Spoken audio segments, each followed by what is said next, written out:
Oi pessoal, tudo bem? Hoje eu queria falar de uma metáfora que eu inventei para explicar um pouquinho algumas mudanças que estão havendo no mundo. Eu fiz uma analogia uma vez que eu achei interessante, eu queria compartilhar aqui com vocês. Já fiz uma postagem no Instagram falando dessa metáfora, eu queria explicar com mais calma aqui. Eu não sei se vocês já viram um filme do Jurassic Park, para quem não viu, calma, que não contém spoiler. Na verdade, eu vou falar, não tem nada demais, não explica nada do filme. Mas existem dois tipos de. Existem vários dinossauros no filme, óbvio.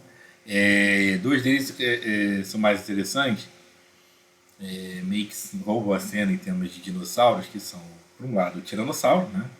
O T-Rex, e por outro, os Raptors, né? No caso, especificamente o Velociraptor.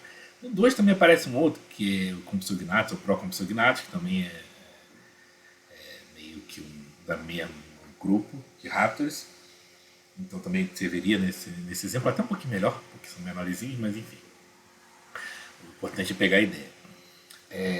E qual é a analogia? A questão é a seguinte: quando você vai ver a estratégia de caça de cada um deles, o Tiranossauro Rex, ah, ele é aquele animal imenso, né? Ele chega a quase 15 metros de altura, se não me falha a memória.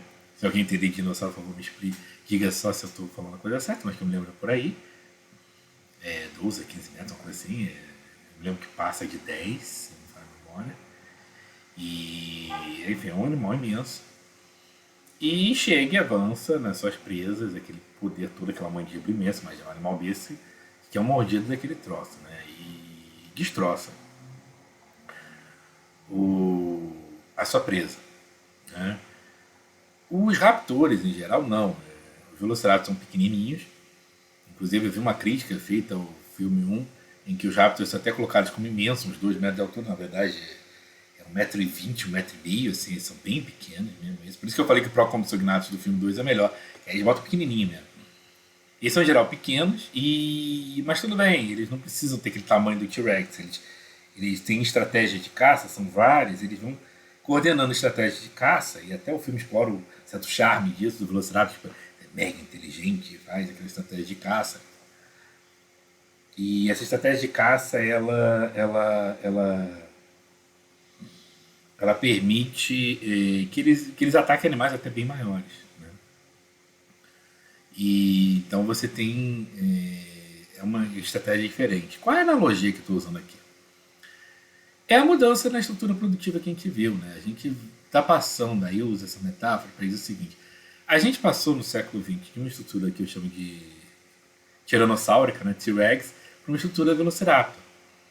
A gente tinha no mundo, o século XX teve um mundo corporativo, são grandes empresas que com a produção em massa e o consumo em massa, né, dessa produção e consumo em massa conseguiu garantir uma imensa economia de escala e escopo.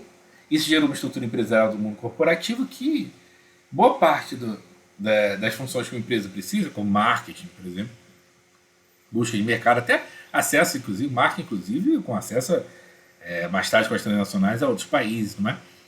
Era garantido pela empresa. Então são grandes, imensas empresas, literalmente internacionais, né? O nome técnico é transnacional, mas no sentido de é uma empresa que vai além até da sua nação de sede, com produção, às vezes, na casa de milhões de consumidores em diversos países do mundo. É um negócio imenso, que é a lógica que eu chamo de tiranossauro. É o tamanho. É extensivo, né? Não é intensivo, é extensivo. Uma economia de escala e de escopo imenso. Então, aquela grande, imensa empresa na transnacional que vence todos os mercados. E, na verdade, a partir do século XXI, conta de mudanças até que tem a ver com a busca por uma maior taxa de inovação, estruturas mais flexíveis para isso e tudo mais, um mundo que de repente cujas mudanças começam a acelerar muito rápido, enfim, uma coisa mais complicada, enfim, dá para analisar com calma isso depois. O mundo começa a entrar numa estrutura que eu chamo de Velociraptor, ou seja, é mais vantajoso para isso você ter empresas menores, elas são mais flexíveis. Mas tem um problema, né? Mas a empresa menor não tem economia de escala e escopo em si. E como é que elas vencem isso? Elas começam a gerar o que, no termo técnico economista, chama de externalidade positiva. Elas se agregam várias pequenas, micro, pequenas e médias empresas, às vezes até no mesmo território, inclusive, embora, bom, hoje em dia não sei nem se mais tão necessário, ainda é, mas se é mais tão necessário quanto antes, porque a própria internet está fazendo uma decolocalização, isso é, enfim, mas em muitas das vezes é no mesmo território, não sei até que ponto isso é necessário, mas em geral é assim que ocorre. E essas empresas coordenam, tem uma coordenação, uma cooperação entre si,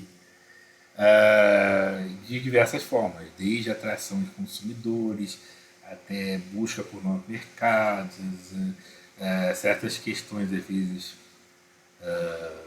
de tudo, enfim. Aí tem uma imensa literatura, não vou conseguir, claro, resumir em 2, 3 minutos de vídeo, e eu não quero também, estou fazer um vídeo muito grande, não quero também ficar um vídeo imenso. Mas o que eu acho interessante é isso, é a gente pensar o seguinte, existe uma nova lógica empresarial, né? Existe uma nova lógica empresarial. A lógica agora não é mais tanto economia de escala de custo, né?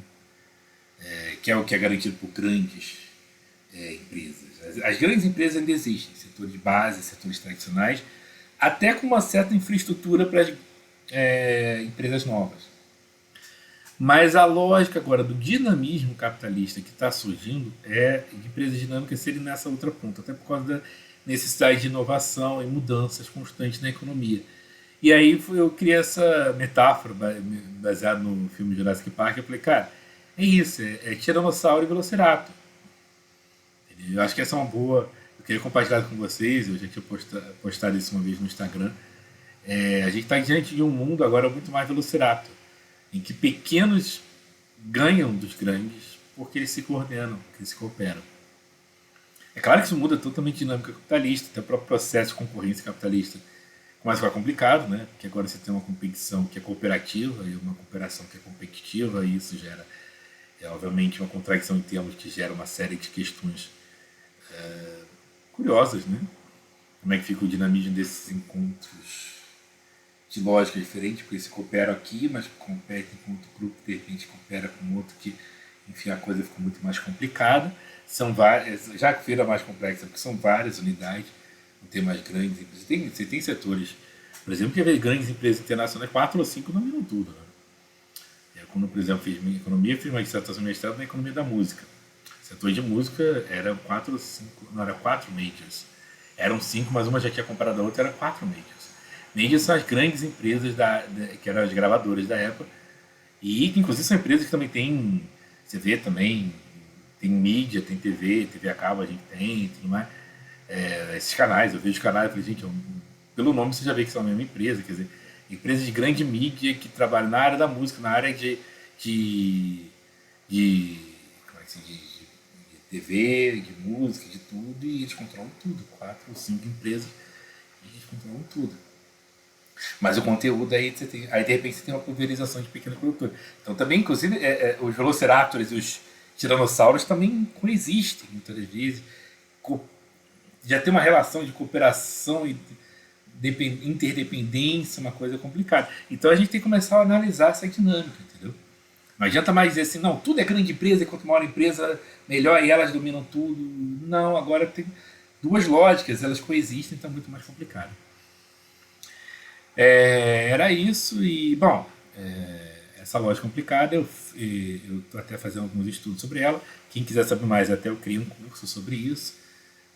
Quem tiver interesse é só me falar, que aí eu vou aproveitar aqui então a deixa para divulgar esse meu curso. Eu fiz um curso, né? Criei um curso sobre esse tema. Para a gente entender melhor o processo concorrencial e como é que ele vai evoluindo ao longo da história, como é que ele está se tornando.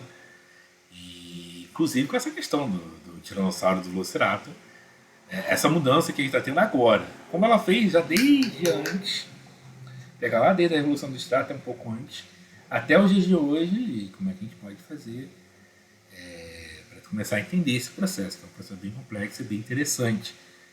Como é que o mundo está funcionando hoje em dia. Hoje em dia o mundo não está para amadores não, gente, tá bom? Gente, esse aqui é bom, que bom, eu fiz um videozinho bem mais curto que os outros, que bom, porque eu estava fazendo com os vídeos muito longos. E qualquer interesse no meu curso é só me falar que eu estou lançando aí para vocês, tá bom? Esse é um assunto interessante, lembra? O Tiranossauro e o Velociraptor, e eles estão coexistindo nesse Jurassic Park econômico que o mundo no qual o mundo se tornou, né? A gente virou e não tem nem cerca eletrificada, né? Não é nem que as cercas eletrificadas falharam depois, não, nunca existiram aqui. Aí parece mais realmente o 2 o 3 aqui já não tem nem mais cerca eletrificada para pelo menos tentar fugir, não. Estamos aí sendo cuidado para não ser devorado, tá bom? É isso, gente. Até o próximo vídeo e compre meu curso.